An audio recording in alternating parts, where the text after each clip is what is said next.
Alors, chers apprenants, aujourd'hui, on débute notre série de révisions par la reproduction sexuelle. De tableau, je vous présente l'essentiel à savoir sur la reproduction sexuelle.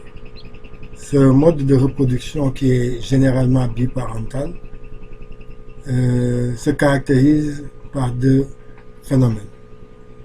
Alors, la méiose et la fécondation. Ces deux phénomènes interviennent aussi bien dans le maintien du nombre de chromosomes que dans la diversité des individus. Alors, dans cette première vidéo, on va uniquement s'attarder sur le rôle de la méiose et de la fécondation dans le maintien du carité. Ces deux phénomènes compensatoires, comme je vous l'ai dit tantôt, sont responsables du maintien du caryotype, que ce soit chez les diploïdes que chez les haploïdes. Alors, la méiose, son rôle ici, c'est de passer de la diploïdie à l'haploïdie, grâce à deux divisions successives, la division réductionnelle et la division équationnelle. La première division réductionnelle, comme vous le voyez, permet de passer de 2 N chromosomes à 2 chromatides à N chromosomes à 2 chromatides. La deuxième division équationnelle permet de passer de N chromosomes à 2 chromatides à N chromosomes à 1 chromatide. Ainsi, la méiose permet de passer de la diploïdie à l'haploïdie. Notre deuxième phénomène, c'est la fécondation, qui est caractérisée par un phénomène essentiel que l'on appelle la karyogamie. Et durant cette karyogamie, il y a l'union des deux lots haploïdes de chromosomes qui permet d'obtenir 2 N chromosomes. Ainsi, la fécondation permet de passer de l'haploïdie à la diploïdie. Alors, chers apprenants, pour mieux vous illustrer la méiose, vous voyez que cette méiose est constituée de deux divisions. Alors, une première division et une deuxième division, mais précédée d'une interphase. Avant la méiose, la duplication, et durant la prophase, il y a appareillement des chromosomes homologues, formant ainsi des tétrades. Ces chromosomes appareillés vont s'aligner au niveau de la plaque métaphasique. La séparation des chromosomes homologues est suivie d'une télophase 1 qui sépare le cytoplasme en deux cellules. Donc ainsi on a deux cellules filles à N chromosomes et à 2 chromatides.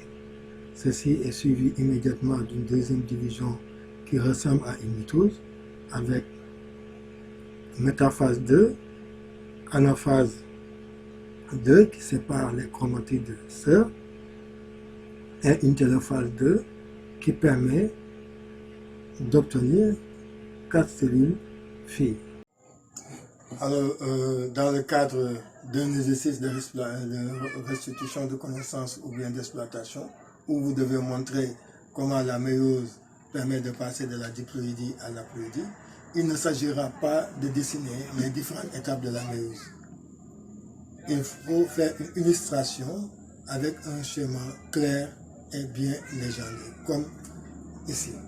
Alors, ici, on a une cellule à 2N égale 4 qui subit la première division méiotique, c'est-à-dire la séparation des chromosomes homologues, pour qu'on puisse obtenir des cellules à N chromosomes, mais cette fois-ci possédant 2 chromatides.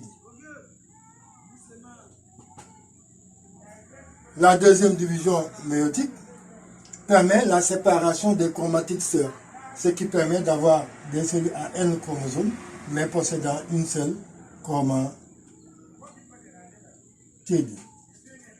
Donc, ainsi, on est passé de la diploïdie à l'haploïdie. Donc, après cette légende, il va falloir mettre le titre, c'est-à-dire écrit ici, la méiose, passage de la diploïdie à l'haploïdie.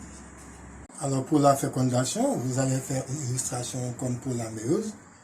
Alors, ici, vous avez deux cellules, ici à N égale 2, qui sont des cellules haploïdes, qui vont fusionner soit si chez les mammifères, la pénétration du matériau chromosomique du spermatozoïde, ou bien chez les haploïdes comme Sordaia, la fusion de deux cellules haploïdes. Alors cette fusion va conduire à un phénomène que l'on appelle karyogamie. Mais avant ce phénomène, vous constatez qu'il y a la duplication de matériau chromosomique contenu dans les deux pronoyaux. Cette karyogamie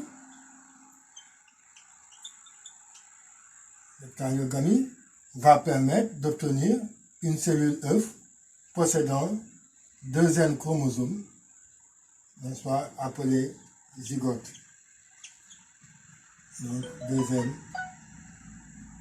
égale à 4. Ainsi, la fécondation permet de passer de la ploïdie à la diploïdie.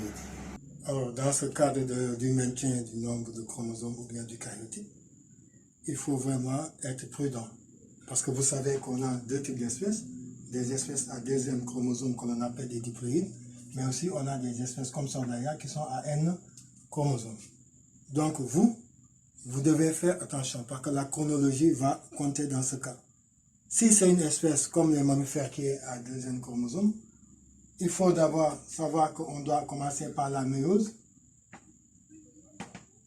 qui permet de passer de la diploïdie à la ploïdie et après parler de la fécondation qui rétablit le nombre de chromosomes caractéristiques de l'espèce. Alors, et pour cela, il faut vraiment bien lire votre contrainte, parce qu'après votre consigne, vous avez la contrainte qui vous précise le type d'espèce correspondant. Alors, si c'est une espèce maintenant comme Sordaia qui est à N chromosomes, ce qu'il faut savoir, on va cette fois-ci commencer par la fécondation pour passer à deuxième chromosome, et après c'est la méiose qui rétablit le nombre de chromosomes haploïdes caractéristiques des espèces haploïdes. Alors, on va se retrouver prochainement sur notre deuxième vidéo pour parler du rôle de la méiose et de la fécondation dans la diversité génétique des individus. C'est bon.